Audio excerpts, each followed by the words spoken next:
और आपकी माँ का निधन हुआ। वो तो इमरजेंसी जब 1 साल समाप्त होने लगी तो हमारे एक चचेरे भाई हैं, वो गाजीपुर पोस्ट ग्रेजुएट कॉलेज में मैथमेटिक्स के लेक्चरर थे, तो उनसे पूछा तो उन्होंने कहा कि भाई 1 साल हो गया, अभी अब तो आ जाएंगे। तो उन्होंने कहा कि नहीं माँ, 1 साल के लिए बढ़ गया, इमरजेंसी बढ़ गई। तो उसी समय उसके कारण जो है ब्रेन हैमरेज हो गया था।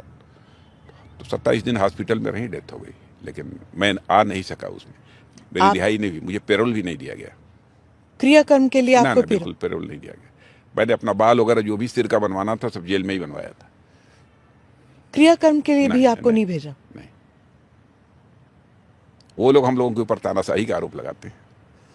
कल्पना करिए, तो फिर किसने किया था? अपने गिरेबान पे झांक कर नहीं देखते हैं लोग। मैं जो भाई वगैरह थे परिवार में, उन लोगों ने किया। आप मैं आखिरी नहीं बार पहुंच पाया। आप मिल नहीं सके? 27 दिन तक हॉस्पिटल में थी ब्रेन हेमरेज होने के बाद, माता आनंदमयी हॉस्पिटल वाराणसी में, फिर भी नहीं दिया। किसने मांगा था आपके लिए रिहाई के लिए? किसी ने अपील डाली थी? नहीं नहीं, लोगों ने कोशिश की कुछ समय के लिए छोड़ दिया जाए ताकि अपनी माँ को देख ले, नहीं दिया। और जब आप बाहर आए तब?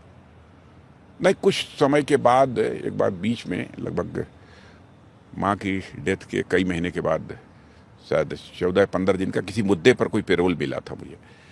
लेकिन फिर तुरंत 14 दिन के बाद फिर मैं जेल चला गया था, क्योंकि आने के बाद भी मैंने कुछ इमरजेंसी के खिलाफ ही लोगों को कुछ इकट्ठा करना शुरू कर दिया था। तो फिर से मुझे भेज दिया था। पेरोल समाप्त नहीं हुई थी, बीच में ही भेज दिया था जेल में। उस वक्त लगा था राजनाथ जी की शायद मुझे नहीं करना चाहिए, ये ना विरोध ना, नहीं बिल्कुल नहीं लगा था।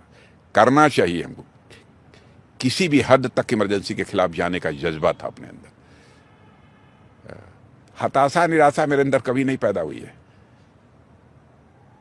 स्मिता जी, मैं आपको बता दूं, कभी नहीं पैदा हुई है। मैं ईश्वर पर भरोसा करने वाले लोगों में हूं। मैं डंके की चोट पर कहता हूं, हमारी पूरी आस्था परमात्मा में रहती है, ईश्वर में रहती है। कष्ट भी देता है, उसे स्वीकार करता हूं। हर्ष भी देता है, उसे भी स्वीकार करता हूं।